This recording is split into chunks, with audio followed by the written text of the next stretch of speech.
Welcome back to another video. It is not very far until the 2025 cross-country season, maybe a few weeks, maybe a month, but with it coming right around the corner, I figured now is a good time to give you guys an overview of what's happening around the NCAA.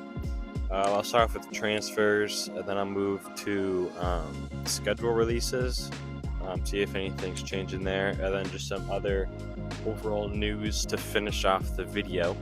So we'll start with the transfers. First off, I have Leah Steffens. She's moving from NC State to UCLA this season.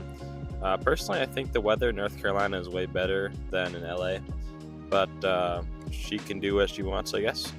In 2023 Nationals for cross country, she finished 43rd and 7th at the ACC Championships. UCLA did not qualify last year for Nats, so they're looking to improve their team, and I think they did just that by picking up Steffens. If she runs even close to her PRs this upcoming season, she's going to have a very good chance of leading the team, or at least being a very good contributor to the team. Next up is Linda Wingang. She's moving from D2 school in Fort Lewis. She's moving from a D2 school in Fort Lewis to Colorado, but she did not compete last year in track. I don't really blame her because XC is very better than track, far superior, but But she had a very good 2024 cross-country season, finishing 10th at D2 Nats. She was consistently top 10 in almost all of her meets. Moving to Colorado is definitely a good move by Colorado, as she'll most likely be their 5th to 7th runner, so really helping with their depth. As long as D1 treats her well and she can adapt to it, she'll be a very strong runner for Colorado. Audrey Domingo moved from Duke to Stanford. Her PR through 6K is 1942. That was back in 2022, though. She has not been able to get very close to that for a few seasons, as she ended last season at Nationals with a time of 21:25. Even if she can improve her time by a minute or two, she'll be a strong contributor to this Duke team. Then next up is Solomon Kipchoge, the mysterious dropout of cross-country Nats last year. First stretch, 800 meters, starts 90 meters. He's transferring to Washington State from Boston College. He's probably one of the biggest transfers so far this year, as he was looking very dominant last year in cross country, finishing first in the Mountain Region Regionals. Okay. Beating out names like Hapton Samuel and Casey Klinger. Washington State only had one guy make it to Nats last year named Evans Curie. The rest of the team had decent season, but Kipchoge will likely be the front of the team as soon as he gets there. But there's still a possibility of injury or other factors that can slow him down. But I think he's going to have a very good stay at Washington State. Next up is Feline Chiruto. She's moving from Alabama to Missouri. She finished 15th at SEC Nationals last year, or SEC Champs last year, and 7th in the South Region Champs, before finishing 87th at Nats, running almost a minute slower than her PR. Going strictly off her PR, she's going to be the fastest girl in Missouri this year, but there are definitely many factors that play into cross country. She will definitely be hoping to bring Missouri to Nationals this year. Josephine Morora is moving from Oklahoma State to Arkansas. She has a decent track season. She had a decent track season this year, specializing in the 10K. She also did very well last cross-country season. She got 4th in the Midwest Region Championship and made it to Nats. She ran a minute slower at Nats than regionals, but is still looking strong for this upcoming cross-country season. She should be able to fit into Arkansas nicely, around 3rd to 6th in the team. Arkansas finished 17th in the Women's Nationals last year and are looking good with additions like Mora. Next up is Maina Scatchard. She's moving from Princeton to Stanford. Again, I think Princeton has the better weather, but whatever. She's leaving the Ivy League schools where she finished second at the Ivy League meet, just behind Phoebe Anderson, and is moving to the ACC Conference. She did make it to regionals last year and had a very good cross-country season. She also had a good recent track season, specializing in the mile and getting a PR of 4:28. The Stanford women's team is looking very strong this season, and Scathard might be more of a depth runner, but nonetheless still a very good addition to the team. Caitlin Vander something. She's moving from Belmont to Tennessee. This past track season has been very good for her. She ran a 16:02 in the 5K and a 4:28 in the 1500. Last cross-country season, she finished 86th at Nats after running almost a minute and a half slower than her PR. Seems to be a reoccurring problem, but got 17th at the South Region meet in 1905. Tennessee is also a strong-looking women's team, having 4 runners under the 20-minute mark in the 6K. I think I feel like I should be able to say this. Vandercook. I don't know. I think Vandercook will be a good fit for this team. Going into some international runners coming overseas, we have Brian Kiptue from Kenya going to Eastern Kentucky. That weather change I can get behind, but I only find one race on his World Athletics page, and that is a 5K on the track. His time was 14:11, which is pretty good. It'll be interesting to see what Brian can do coming over onto grass this cross-country season. Eastern Kentucky finished 29th as a team last season at Nats, with their top runner coming in at 106th place. This pickup could really help Eastern Kentucky this season and boost their chances at maybe top 15, top 10 team. Another athlete from Kenya is Amos Kimle. He's also going to Eastern Kentucky.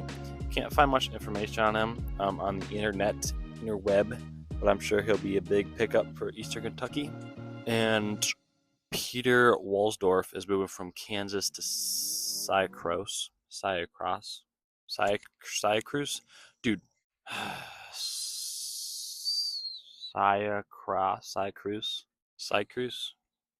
Syacruz finished 11th last year at Nats. With this move, they could be looking at top 10 finish this year. Possibly. Walsdorf has been hovering around getting into cross-country Nats and moving to a team like Syacruz. I feel like I should be able to say this. This could be a possibility for him, and he could really help the team, and worst case scenario, add some good depth to the team. Another note is Syacruz added Lewis Small from England this year. This could mean that they could really make a push for top 10 this year, possibly. On to the schedule releases. A few teams have announced their schedules for the 2025 cross-country season. The first one is Iowa Lakes. Last year, their second meet was in Nebraska for the Greeno Durkin Invitational, but this year they have swapped that out for the Gans Creek Classic in Missouri.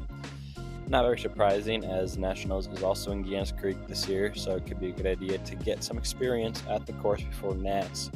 The Cyclone Preview and the Nuttycombe Invitational say the same, but they're getting rid of the Wisconsin Pre-Nats this year and just going straight to the Big 12 champs. Texas has also released their schedule. The first meet of the year is at the same place in Georgetown, Texas, but has been renamed to Concordia University, Texas. Assuming it's the same meet, maybe it's just a typo. I don't know. But they also added this year the UIW Invitational at San Antonio, Texas. They still have the Chili Pepper Invitational, but got rid of the Cowboy Jamboree, Sean Earl Lakefront Invitational, and Wisconsin Pre-Nats. But after and into the postseason, everything is the same. MSU also released their 2025 cross-country season schedule. The first two meets are the same. They're going to Gans Creek as well in the third meet of the season instead of Indiana, and also dropping Bowling Green Invitational. Other than that, their schedule is staying the same. And Tulsa has also announced their schedule. On the women's side, they're going to Stillwater, Oklahoma for the Cowboy preview, over to Gans Creek, finishing the regular season off with a trip to College Station, Texas for the Arturo Barrios fight. On the men's side, they are going to start off at the Cowboy preview before going to the Cowboy Jamboree and finishing off with Nutty Kiln. This is slightly different than last year, as the women went to Kansas for the JK Gold Classic last year and also the Bradley Pink Classic, while the men went to Wisconsin Pre-Nats, but none of those meets are happening this year for them. The postseason is still the same for both men and women this year, though. And on to some other news. Brian Masau of Oklahoma State was at the World University Games meet in Germany, and he got gold in the 10,000 meter race in a time of 28:42. He's able to beat David Mullarkey of Great Britain, whose PR in the 10K is 27:51, and Mario Prigo, I love his name, of Spain, who is actually on Eastern Kentucky's cross-country team. Mario's PR is 28:45 in the 10K, and Mario finished 197th last year at Nats. There's also a new act trying to get passed into law that will largely affect college sports.